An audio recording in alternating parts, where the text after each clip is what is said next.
तुंड महाकाय सूर्यकोटि समप्रभ निर्विघ्नं कुर्महे देवो सर्वकार्येषु गुरु ब्रह्मा गुरु विष्णु गुरु देवो महेश्वरा गुरु साक्षात परब्रह्म तस्मै श्री गुरुवे सर्वांना नमस्कार। रोटरी क्लब ऑफ भुसावळ च्या वतीनं आपल्या पारिवारिक कौटुंबिक अशा या एका छोट्याशा कार्यक्रमामध्ये आपल्यामध्ये उपस्थित असलेले रोटरी प्रेसिडेंट अनंत पाटील, रोटरी सेक्रेटरी आरती चौधरी, उपस्थित सगळं माता पिता वगैरे आणि मला दिलेल्या वेळेमध्ये भाषण न करता एक छानसा तुमच्याशी संवाद या ठिकाणी साधावा आणि हा संवाद कवी कुसुमाग्रज जे आहे त्यांनी एक सुंदर कविता लिहिलेली आहे कणा नावाची। तर ह्या कवितेच्या माध्यमातून आपल्यासमोर तो ठेवावा असा प्रयत्न मी या ठिकाणी करतोय।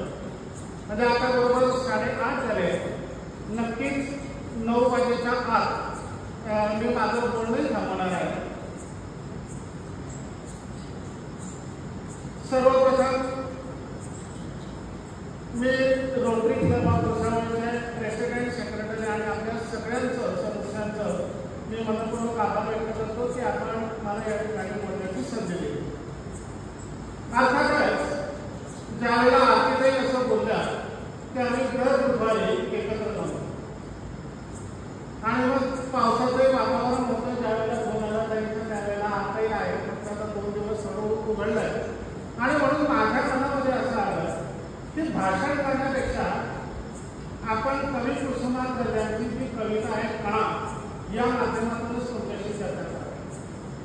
आणि मग इतिहासामध्ये ज्यावेळेला आम्ही जातो तर त्यावेळेला आपण ज्या संस्कृतीची परंपरा जपतोय त्या सगळ्या संस्कृतीमध्ये एक छोटी कथा आपल्याला आठवत असेल सगळ्यांना, आणि ती आहे श्रीकृष्णाने गोवर्धन पर्वत उचलला करंगळीवर। बऱ्यापैकी थोडीफारची कथा आपल्याला माहिती आहे। आणि मग एक आख्यायिकाच्या संदर्भामध्ये अशी आहे की ज्यावेळेला इंद्रदेव गोकुळावर पोहोचला त्याचा राग अनावर झाला आणि त्यावेळेला इंद्रदेवाने ठरवून त्या ठिकाणी इतका मुसळधार पाऊस त्या ठिकाणी टाकला, सोसाट्याचे 12 त्या ठिकाणी सोडला आणि त्या गोकुळाचे कशा हाल होतील असा प्रयत्न इंद्राने त्या ठिकाणी केला। साहजिकच त्या गावातले गोकुळाचे सगळे गावकरी ते बिचारे या ठिकाणी कृष्णाला वळाले। कृष्ण एकदम शांत चित्त मनाने त्या ठिकाणी बसला, कृष्णच होतो आणि मग कृष्णाने सांगितलं काय गावला मी आहे तुमच्यावर, मी तुमच्या पाठीशी आहे। आपण असं करूया की हा जो गोवर्धन पर्वत आहे ना, हा गोवर्धन पर्वत असतो। सगळे आश्चर्यचकित झाले की हा एवढा मोठा गोवर्धन पर्वत आपण उचलायचा, त्याच्या खाली आपण थांबायचं, हे कसं शक्य आहे? पण शेवटी कृष्ण आणि कृष्णाने परत एकदा सांगितलं मी सांगतो तसा आहे, मी तुमच्या बरोबर आहे, मी तुमच्या पाठीवर हात ठेवेल, तुमच्या सहकार्याला या ठिकाणी मी 100% करेल। कृष्णाने सांगितल्यानंतर सगळ्या गावकरी गेले, प्रत्येकाने काठ्या आणल्या आणि त्या गोवर्धन पर्वताला त्या काठ्यांनी असं वरती केलं। आणि कृष्णाने काय केलं? कृष्णाने काहीच केलं नाही, कृष्णाने फक्त ती करंगळी अशी या ठिकाणी लावली। आता मला सांगा एका करंगळीवर गोवर्धन पर्वत राहील का? पण कृष्णाने करंगळी लावली, बाकीच्या सगळ्यांनी काठ्या लावल्या आणि तो गोवर्धन पर्वत उचलला गेला आणि सगळ्या गावकऱ्यांचं संरक्षण झालं। आनंद झाला सगळ्यांना की गोवर्धन पर्वत उचलला। मग मी असा विचार केला की कृष्णाने फक्त काय केलं की कृष्णाने फक्त धीर दिला। जो संकटात आहे त्याला सांगितलं की घाबरू नको, मी तुझ्या बरोबर आहे, आणि नुसती करंगळी लावून गोवर्धन पर्वत उचलला। आणि मग ज्या वेळेला हा प्रसंग मी इतिहासामध्ये जाऊन डोकावला त्यावेळेला मला लक्षात आलं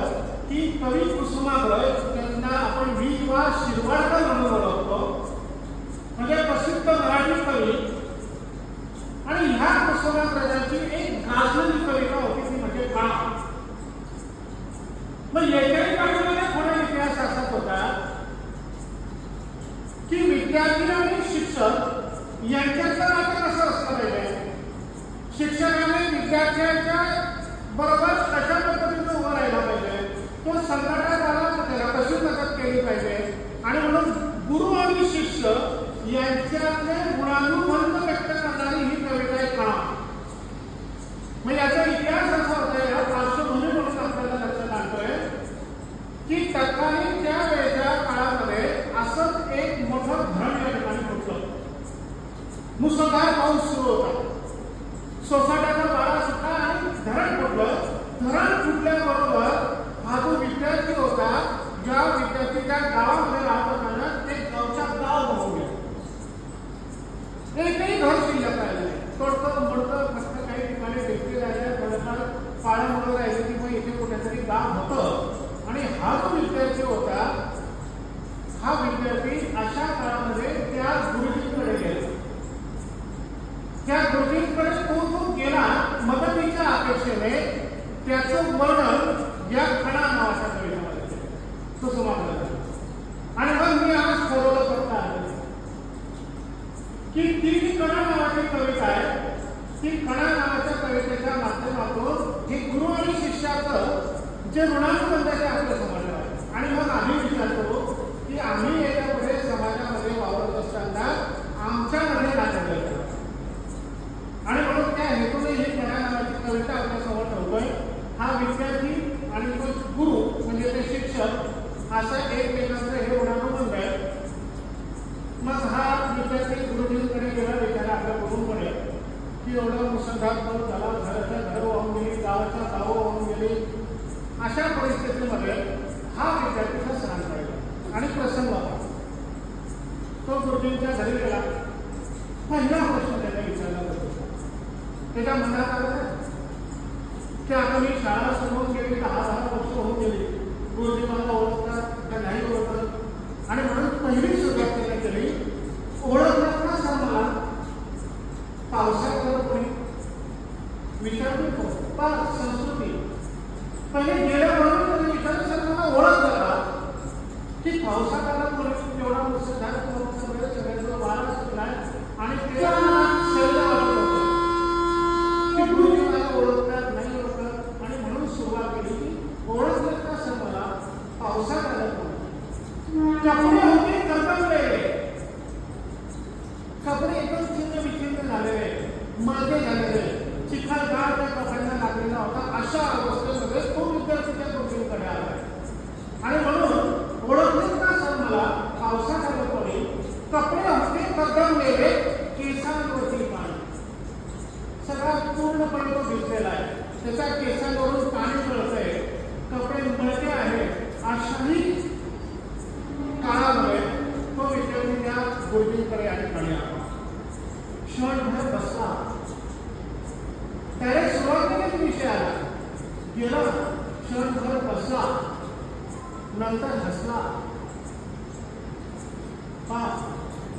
देवदत्त वृत्ती काय असते, म्हणजे घर पाहून गेलं, होत्याचं नव्हतं झालं, पण मनावर ताबा दिलेला की दुःखही दाखवता येत. दुःख यासाठी दाखवतीये की मी खंबीर आहे, कितीही संकट येऊ द्या. आणि म्हणून खंबीरपणाने क्षणभर बसला, नंतर हसला. गुरुजींना म्हटलं हा हसतोय, पण हा आला का माझ्याकडे. क्षणभर बसला, नंतर हसला, बोलल्यावरती पाहू.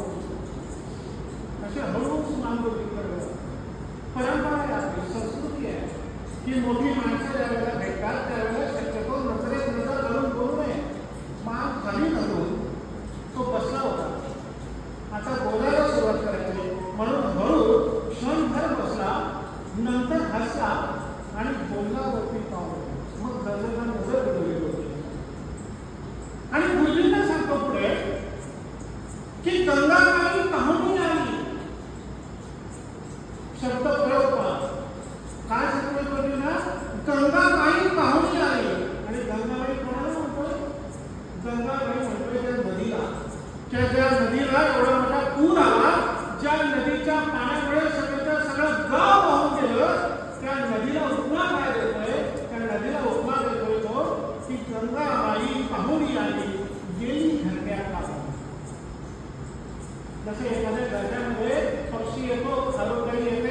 कावळा येतो, चिमणी येते, थोडे दिवस राहते आणि परत चालली जाते, तसं तो सांगतो की गंगामाई पाहुणी आली गेली घाटात राहून. माहेर वाशिन पोरीसाठी 4 भिंतीत नाचली. नदीला उपमा काय की जशी माहेर वाशिन असते ना, ती ज्या वेळेला लग्न होऊन सासरी जाते, 2-4-8 दिवस राहते आणि परत माहेरी येते. माहेरी आल्यानंतर साहजिकच आपल्या घरचे जे असतात म्हणजे तिचे आई वडिलांचं कौतुक करतात, आनंद असतो घरामध्ये की माझी मुलगी आली. सासरी जाऊन ती त्यावेळेला माहेरी येते ना, त्यावेळेचं वातावरणच वेगळं असतं.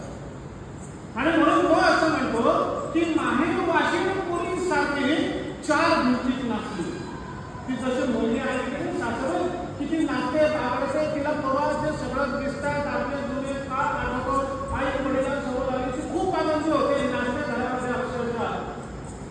आणि तो असं म्हणतोय की ही जी गंगामाई आहे, ही गंगामाई माहेर वाशिन पोरीसाठी 4 भिंतीत नाचली. म्हणजे हे जे 4 भिंतीचं त्याचं घर होतं, या घरामध्ये जी नाचली थैमान दाखवत त्याने अक्षरशः. ती आनंदाने जणू काही त्या ठिकाणी इतकी नाचली की ते घर आमचं त्या ठिकाणी वाहून गेलं. आणि पुढे म्हणतो मोकळ्या हाती जाईल कशी बायको तेवढे वाचते. तो म्हणतो ही गंगामाई जशी माहेर वाशिन पोरगी येते ना सासरून, तर ज्यावेळेला ती परत दुसऱ्यांना सासरी जाते त्यावेळेला आई तिला काही ना काहीतरी वस्तू देते, काही ना काही त्या ठिकाणी तिला देते आणि तिला सांगते की तू आनंद राहा, सुखी राहा. आणि म्हणून विठांना हाती मुलीला काही ना काही देतो. आणि तो ती उपमा त्या ठिकाणी लावतोय की ही जी गंगामाई होती ना, ही गंगामाई मोकळ्या हाती जाईल कशी बायको तेवढी वाचली. सगळं घेऊन झाले, फक्त बायको वाचली, बाकी पूर्णच्या पूर्ण घर त्या ठिकाणी वाहून गेलं. आणि म्हणून तो असं म्हणतो की गंगामाई पाहुणी आली गेली घरट्यात राहून, माहेर वाशिन पोरीसाठी 4 भिंतीत नाचली, मोकळ्या हाती जाईल कशी बायको तेवढी वाचली. वाटतंय की प्रसंग बाका दिसतोय. हा जे सांगतोय आपल्याला हे खूप अघटित यशस्वी घडलेलं आहे. पुढे तो असं म्हणतो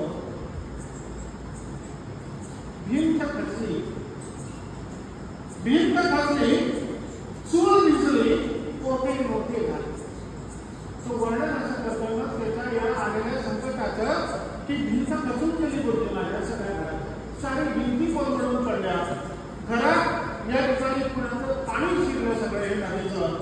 आणि तो म्हणतो चूल जी होती त्याच्यावर आम्ही जेवण करायचं होतं, ती चूल सुद्धा विसरली होती. आता मी छान तो म्हणतो की भिंत खचली, चूल विसली, होते नव्हते केले. घराकडे भांडे कुंडे जे होतं नव्हतं सगळं या ठिकाणी चालू गेलं. आता फक्त मी आणि माझी बायको, याच्या व्यतिरिक्त माझ्याजवळ आज काही नाही. आणि म्हणून तो पुढे असं म्हणतो की भिंत खचली, चूल विसली, होते नव्हते केले, प्रसाद म्हणून पापण्यांमध्ये पाणी तेवढे ठेवले. काय राहिलं म्हणता आता की प्रसाद रूपाने हे जे पाणी होतं ते ह्या पापण्यांवर ठेवलं. याच्या व्यतिरिक्त आता माझ्याजवळ माझी जोडी पूर्ण झाली. मी माझी बायको आणि प्रसाद रूपाने ही जी आलेलं नंतर नाही याचा सगळं घेऊन गेली घराबरोबर. माझ्या चूल भिजली, भिंत खचली, सगळं झालं, फक्त प्रसाद रूपाने माझ्या पापण्यावर पाणी ठेवलं, त्याचे अश्रू अनावर झाले. आणि म्हणून तू पोर्तुगीज सांगतोय की आता मी हा जो रडवलेला झालाय ना, तर तो त्याच्या शब्दांमध्ये असं म्हणतो की भिंत खचली, चूल विजली, होते नव्हते केले, प्रसाद म्हणून पापण्यांवरती पाणी तेवढे कारभारणीला घेऊन संगे सर आता लढतोय. म्हणजे इतकं संकट आलं माझ्यावर, पण तरी कारभारणीला संधी घेऊन बायकोला सोबत घेऊन सर आता लढतोय. आता शेवटी करणार काय? म्हणून तो म्हणतो की कारभारणीला घेऊन संगे सर आता लढतो आहे, पण ती भिंत बांधतो आहे, चिखल काळ साधतो झालं म्हणून सोडण्याचं नाही आहे.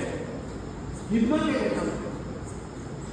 त्याचं मन किती कपडे पहा की घर वाहून त्याला त्यांनी चाललं. पण आता कारभारणीला घेऊन संकेत पडती भिंत बांधतोय. ती भिंत पडली ती उभी करण्याचा प्रयत्न करतो. घरामध्ये जो फार चिखल आहे तो बाजूला करण्याचा प्रयत्न करतोय. कारभारणीला घेऊन संकेत सर आता रडतो आहे. पडती भिंत बांधतो आहे. चिखल गाळ काढतो आहे. हे सगळं वर्णन ऐकल्यानंतर साहजिकच त्या गुरुजींना असं वाटतं की आता हा संकट आहे. हा आपल्याकडे काहीतरी आर्थिक मदत मागायला, हा पैसे मागायला आलाय की तुम्ही मला मदत करा, माझं एक संकट आहे आणि तुम्ही जर मला मदत केली तर मी वाचू शकेल कदाचित. गुरुजींच्या मनामध्ये या सगळ्या भावना ज्यावेळेला सुरू झाल्या की आता आपल्याला याला मदत करायची आहे. गुरुजी प्रामाणिक होते. गुरुजींनी मन पक्क केलं की माझा हा विद्यार्थी जो लग्न होऊन बिचारासाठी संसार उभा करायला लागला होता आणि या गंगामाईमुळे म्हणजे या नदीमुळे त्याचं घर वाहून गेलं, अशा काळात मी त्याला सोबत देणार नाही कोण करणार. आणि म्हणून गुरुजींनी सरळ आपल्या खिशाकडे असा हात, खिशामधून काहीतरी काढू पैसे आणि त्या विद्यार्थ्याला देऊ म्हणून त्या गुरुजींनी हळूच खिशाकडे हात टाकला. खिशाकडे हात टाकला हसत हसत होता. जसा त्यांनी खिशात हात टाकला तसा तो जागेवरचा हसत हसत होता. आणि पुढचं वाक्य टाकलं, खिशाकडे हात टाका हसत हसत उठला. पैसे नको सर मला, पैसे नको सर मला जरा एकटेपणा वाटला. पैसे नको सर मला जरा एकटेपणा वाटला. म्हणजे पहा, पैशांसाठी मी तुमच्याकडे आलोय, मला एकटं वाटलं. आणि या एकटेपणामध्ये मला विश्वास होता की माझे गुरुजी माझ्या सोबत राहतील, माझे गुरुजी माझ्या पाठीवर हात ठेवतील. आणि म्हणून तो विद्यार्थ्याला असं वाटलं की त्यांनी खिशाकडे हात टाकला म्हणून तो जागेतून उठला. खिशाकडे हात टाकला हसत हसत उठला. पैसे नकोच सर मला जरा एकटेपणा वाटला. मोडून पडला संसार. पुढे म्हणतो तो, मोडून पडला संसार. मला संसार मोडला, माझी बायको मोठी वाचली, माझा पूर्ण घर त्या ठिकाणी वाहून चाललं गेलं. मोडला, मोडून पडला संसार तरी मोडला नाही कणा. मोडून पडला संसार तरी मोडला नाही कणा. मी अगदी ताट मानलो आहे. मी भीक मागायला आलेलो नाही, मी लाचार झालेलो नाहीये. माझ्या पाठीचा कणा अजूनही ताट आहे. मी स्वाभिमानाने जगणारा माणूस आहे. मी उंच मान करून या ठिकाणी आलेल्या संकटावर मात करून पुन्हा नव्याने जीवन जगू पाहतोय. आणि म्हणून तो असं म्हणतो, खिशाकडे हात जाता हसत हसत उठला. पैसे नकोच सर मला जरा एकटेपणा वाटला. मोडून पडला संसार तरी मोडला नाही कणा. पाठीवरती हात घेऊन फक्त एका लढ म्हणा, फक्त एका लढ. म्हणजे आपल्याला काय विद्यार्थी करून पैसे नको, फक्त पाठीवर हात ठेवा आणि लढ म्हणा, फक्त लढ म्हणा, फक्त लढ. आणि म्हणून कवी कुसुमाग्रजांची ही कणा नावाची कविता फक्त महाराष्ट्रात नाही, केवळ भारतात नाही तर जगामध्ये प्रसिद्ध झाली. जवळपास 15 ते 20 भाषांमध्ये याचा अनुवाद झाला.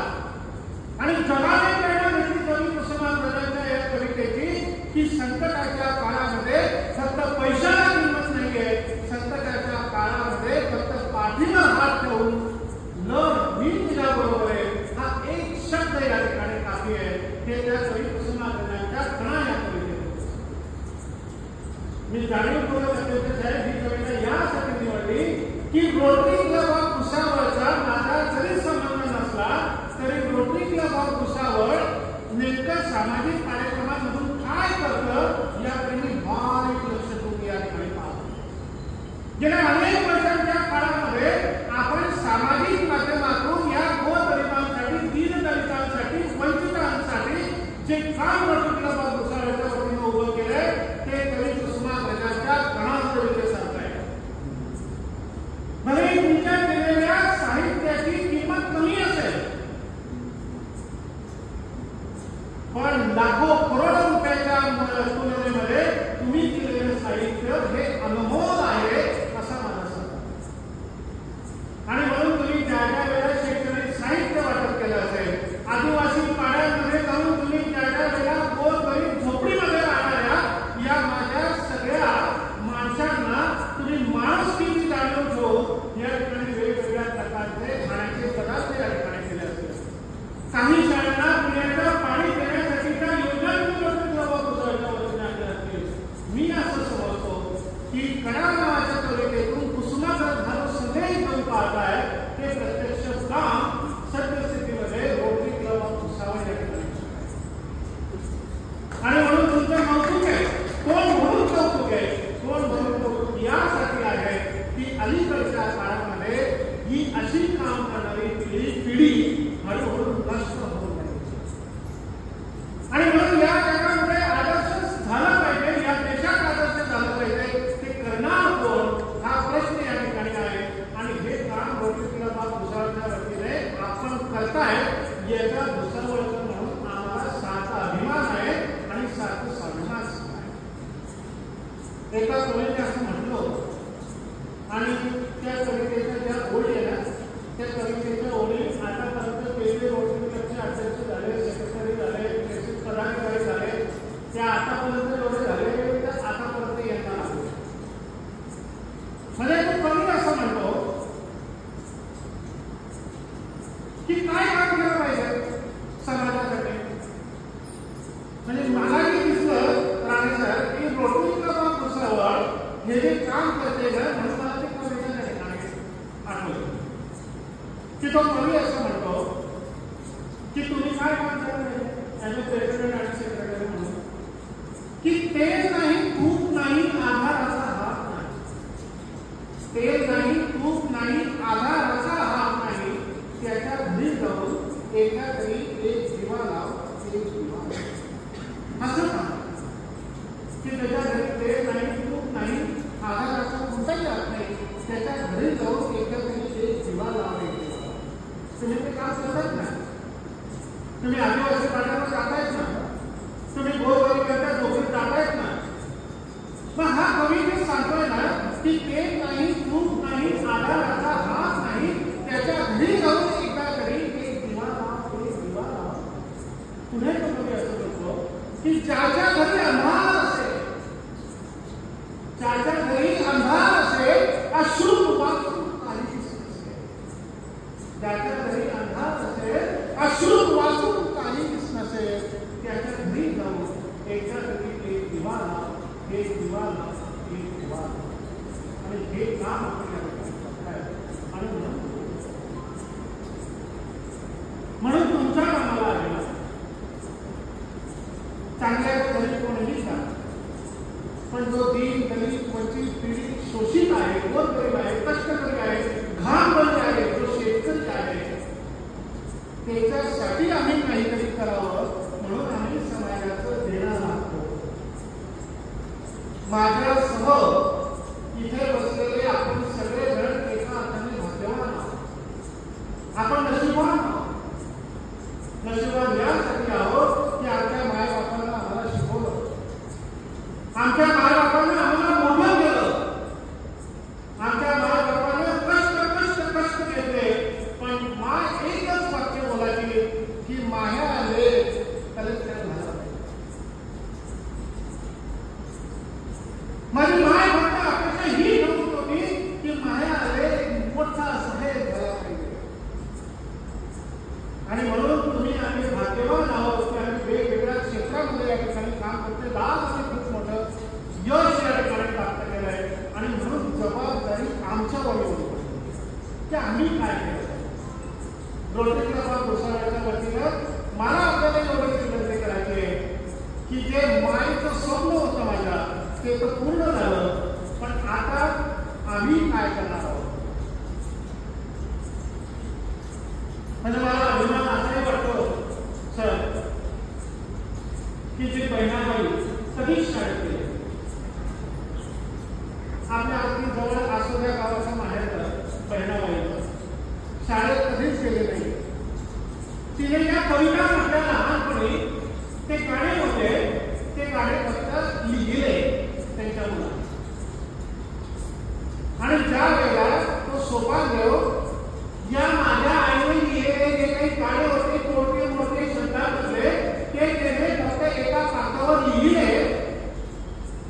आणि ज्या वेळेला हा सोपानदेव साहित्यिकांकडे गेला की माझ्या आईने हे गाणे लिहिले, त्यावेळेला ते साहित्यिक असं म्हणतात, अरे वेळा हे तर 52 सोहळे, हे काय, हे 52 सोहळे.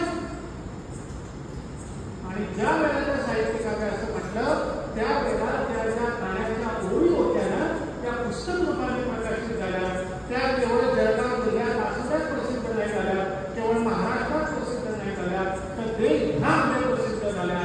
आणि जी बहिणाबाई प्रतिष्ठान केली नाही, त्या बहिणाबाईचं नाव उच्च शिक्षित असलेल्या आमच्या उत्तर महाराष्ट्र विद्यापीठाला द्यावं लागलं. हे बहिणाबाईचं यश आहे, हे तुमचं आमचं सगळ्या मायामध्ये यश आहे.